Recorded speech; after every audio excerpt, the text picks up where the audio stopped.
So in today's incredibly interesting and exciting video on Dunsy's Guitar Wheel 2, see what I did there? We're going to go back in time. Going to go back to 1981. You can't be serious, man. You cannot be serious! I am being serious. June 1981. So my mobile tracking device tells me that June 1981, Raiders of the Lost Ark was premiered in the United States. In June 1981, Pink Floyd performed at Earl's Court with David Gilmour, Nick Mason, Roger Waters and Richard Wright, and would not perform again as a quartet until July the 2nd, 2005, over 24 years later. So that's June 1981. Meanwhile, in the world of heavy metal, a pivotal moment.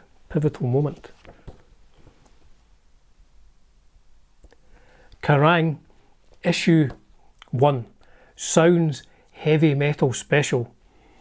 This was like, say, a pivotal moment, a huge moment in a young heavy metaler's life. Me. Well, what age was I? I was 15 when this came out.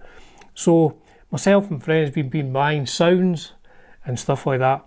And then the new wave of British heavy metal was just getting so popular, you know. Where were you in 79 when the dam began to burst? So it was getting so popular, Sounds decided to do an entire magazine dedicated to heavy metal. Now this one is in a bit of a fragile condition, a bit like me. And so what we're going to do today, we're going to have a look at this. We're going to go through this, maybe look at the bands. I need some audience participation as well, some comments down below. If you got this at the time or maybe shortly thereafter, however, whatever it may be, let me know if you remember any of these smaller bands. I mean, Angus is on the front, so I expect most people who are watching this video will remember Angus Young, will know of Angus Young.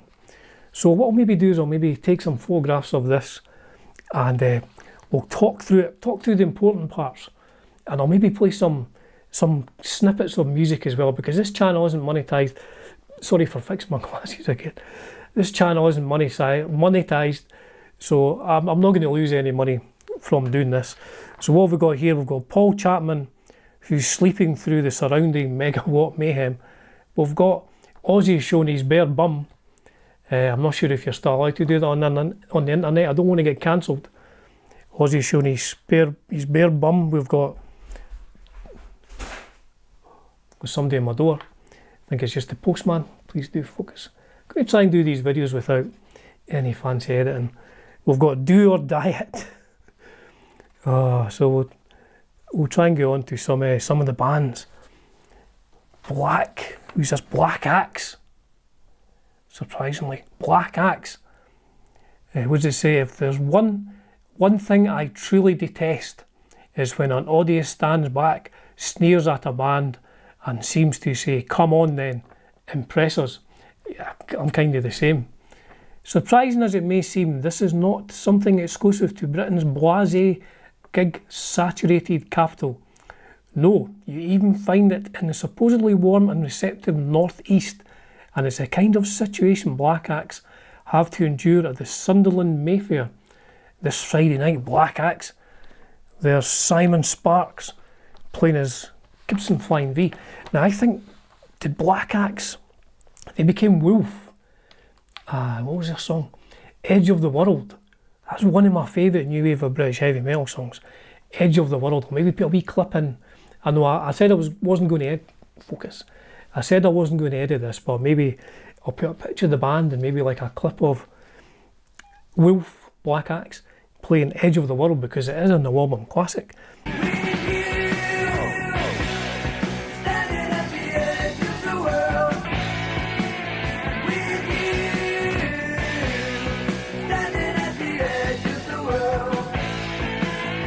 Then we're on to Saxon, the Barnsley Connection. Look at these lads, look at these young lads hanging about outside a chip shop. I expect they'll be talking about tea. The legendary Steve Zodiac, the legendary Vardis. Now, I did not see Vardis back in the day, unfortunately, but I did go to see them when they did their first gig back, when they played Brofest. I was so excited. I was like, you know, I was like a kid in a candy shop, as they say, or an old guy in a guitar shop with a reasonably good budget in his pocket, as it were. And I was so excited to see Vardis, and they delivered. They absolutely delivered. Steve Zodiac. He looked so cool with that, just with that stripped down Telecaster with the horseshoe on it and no top on. So here we have the Heavy 100. Again, I'll maybe put some pictures in here. No fancy editing, just some pictures. So let's run down the top 10. Just go for the top 10 or I'll be here all day. Top 10 Heavy 100 as voted by readers of Sounds. Number 10, Overkill, Motorhead. 747, Strangers in the Night, Saxon. Child in Time, Deep Purple. Number 7, Paranoid by Black Sabbath. Number 6, 2112 by Rush. Quite a long song. And there, but I guess Child in Time's a long song as well. Smoke on the Water, Deep Purple, Freebird, Lynyrd Skynyrd, another classic there. Not exactly heavy metal, but classic nonetheless. Stairway to Heaven, by Led Zeppelin, in case you didn't know. Stargazer, Rainbow. Number 1, A Whole Lot of Rosie by AC/DC. Again, that's like the Friday Rock Show, you know, you listen to the Friday Rock Show and they would have their end of year poll and what was the top 100, and that, I think that's very, very similar to what that would have been on the Friday Rock Show. So here we are, armed and ready. I love this section. This was a section of like all the new up and coming no album bands, or bands who'd maybe just released their first album or something like that. So we have Geddes Axe. I did a Geddes Axe cover, I'm sure, and I think a couple of the guys from Geddes Axe commented on it on my main channel. It's funny, you know, I said earlier on I was excited to be seeing Vardis. I get just as excited when I do a guitar cover and someone from the band comments on it. I mean, who else was there? I think Raven shared one of my... Raven are here actually, that's why I mentioned it. Raven shared one of my songs, and there was somebody else. Legend, the bass player from Legend commented on my Legend cover and says I showed it to the guitar player, who's an unbelievably good guitar player, and he said, oh, he was quite impressed by what he did. So I get just as excited about that sort of stuff. Anyway, continuing, Geddes Axe. Got a couple of pictures in here, maybe a couple of snippets as well. We have Bow Wow, who I guess weren't kind of up and coming at that point. They probably had albums out. Formed in 1976, have supported both Kiss and Aerosmith in their home country of Japan. Diamond Head, the legendary Diamond Head, Stour Bridge. What a band Diamond Head were. Raven, as subtle as Nelly the Elephant in Wellies. Raven are another neat records band. They are one of the greatest bands I have ever heard, one of the greatest bands I've ever seen. Their debut album is up there with, you know, with Montrose. You know, you can argue with me if you want, but I think that's up there with the greatest albums like Montrose and Van Halen and stuff like that for heavy metal. Jaguar, great band as well, and Venom, legendary black metalers. Venom. This is a good armed and ready because there's quite a lot in this. Bitchy Sin. I don't think I have any of the records. I mean, I have like tapes of them and stuff like that. Split Beaver. I love this. This Ahem, distastefully titled band are based in Wolverhampton. So I do have what's the album? When Hell Won't Have You. The Split Beaver album. Tora, who I think to this day I've still not heard. I don't know much about Tora. Chainsaw, formed in August of 1979. They're from around the Coventry area. I don't know much about them either. I'll need to maybe check my old tapes to see if I've got any stuff. That was Armed and Ready. Now we've got pictures of Rose Tattoo, Pat Benatar, Styx. For some reason the Styx photograph is backwards. I don't remember these men being left-handed guitar players. Scorpions, when they're doing their big, they're all lying on stage with the flying V's and stuff like that. Diamond Head merchandise. The legendary Mr. Michael Schenker, Motorhead. Funny picture of David Coverdale there. See what that is.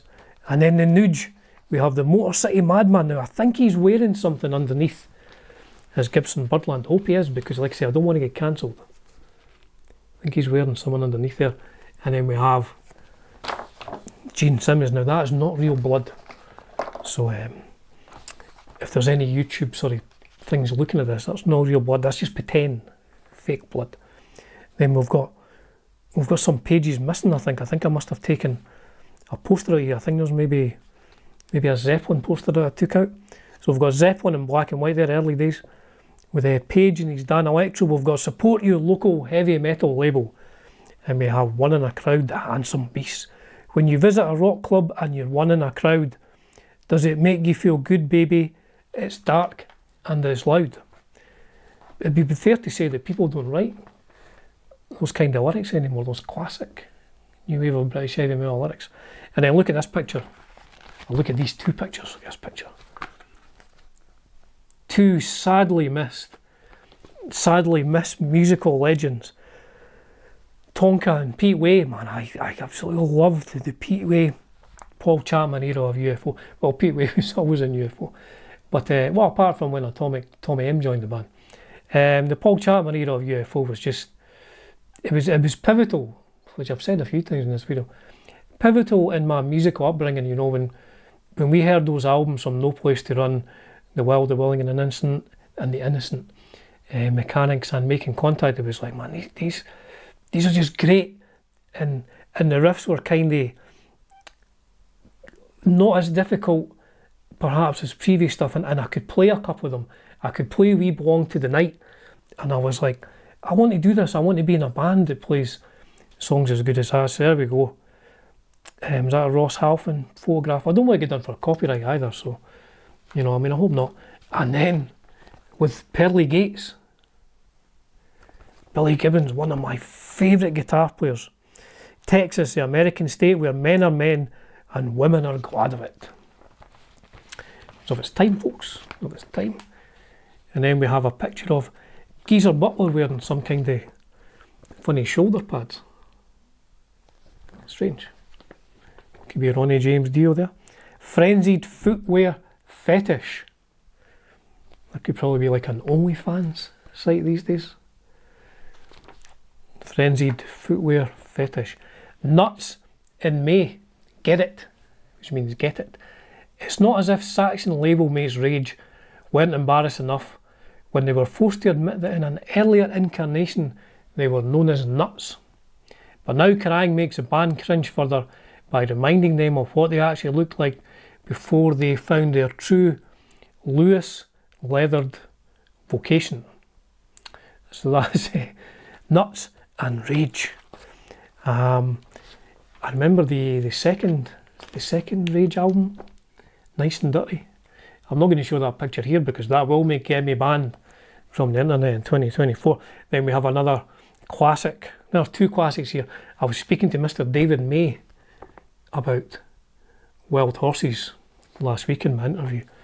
Those two Wild Horses albums are just, the music on them is just so good. Robbo's playing is sublime. His wah-wah work is his best, I think. I think it's his best wah-wah work. I think the thing that the band were missing was a great lead vocalist, like somebody like Phil Mogg or something like that.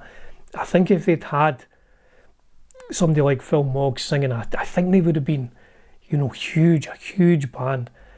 I'm not entirely sure why they sort of continued with Jimmy singing. I mean, Jimmy was okay at singing, but he was just okay. He was not taking the songs to a higher level, but they are. I mean, if you don't have them, the two Wild Horses albums, I think there's a third one, there's a Live in Japan one as well.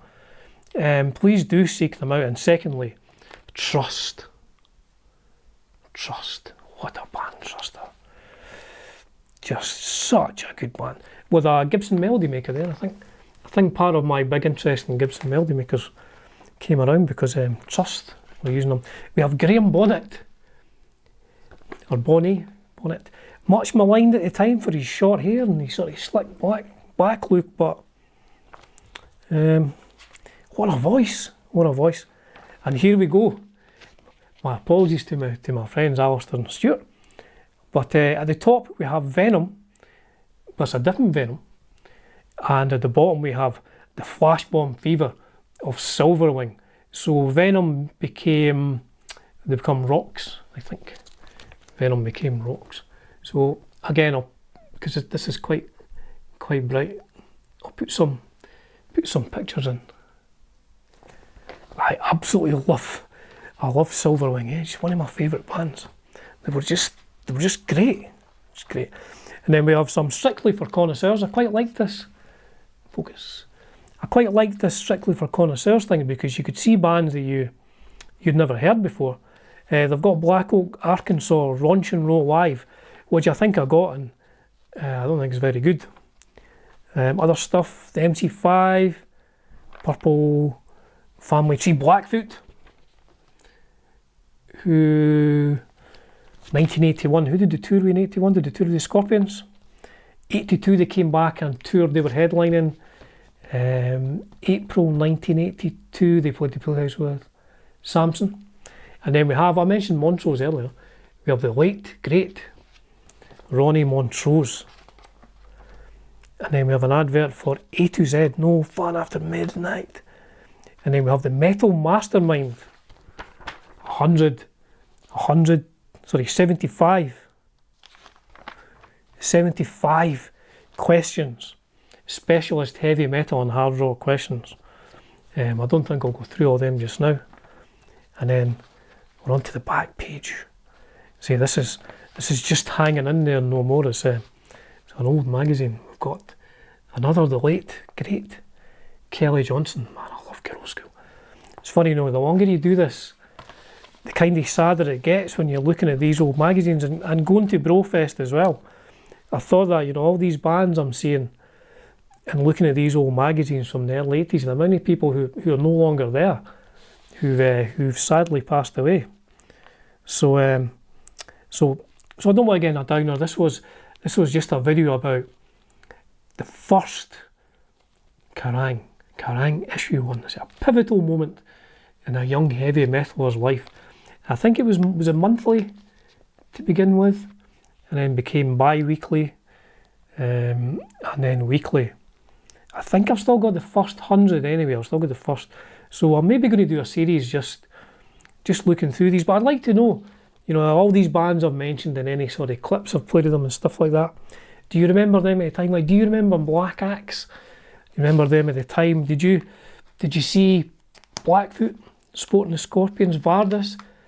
I'd be super jealous if you saw Vardis back in the day, and like all these other bands that were in Armed and Ready. Who were they? Can't remember. Geddy Sachs. I need to find that again.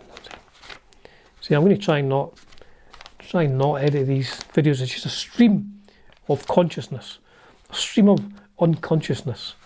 Yes, I mean, if you remembered any of these bands, some of the lesser known bands, really, I mean, I imagine most people have heard Bow Wow, Diamond Head, Jaguar as well. If you got the Wobble compilation that what's his name, Lars put together, you probably heard Jaguar, Raven as well. But Geddy Sachs, do people remember Geddy Sachs? Sharpen Your Wits, what a tune that is. More so, Bitches Sin. Did anybody see Bitches Sin back in the day? Split Beaver, like I've got the album. Did anybody see them? Anybody see Split Beaver back in the day? And Tora, there's a thing. If anybody can tell me more about Tora and Chainsaw, if anybody can tell me more about these two bands, I'd be eternally grateful. I mean, to be fair, I could. Excuse me. I could probably find it here in this mighty tome. Have I got time for this? Oh, I don't want to. It might take up too much time. Chainsaw. Chainsaw. Ian Hayes, vocals, guitar. Brian Evans, bass. Mark Biddiscombe, drums. Not to be confused with either the identically monitored German combo or their Yorkshire namesakes. I think this is the same band, yes. I think because they were called, formed from 3 bands, Score, Mainline and Scharnhorst. Became a popular live act and had by 1980 issued a modest 5-track demo containing the songs Juggernaut, Hole in the Road, that's probably topical now, 2024, a hole in the road, not getting fixed, City Life, Police and Politicians, and April in Somerset. So I have never heard any of those. Tora, I won't do that. If anybody is aware of the work of Tora or Chainsaw, please do let me know in the comments. Post me some links so I can go and check out. So there we go. That was today's incredibly interesting weekend episode on Dunsy's Guitar World 2 with my handmade Dunsy's Guitar World 2 sign, looking at a very old, very tattered magazine, a landmark.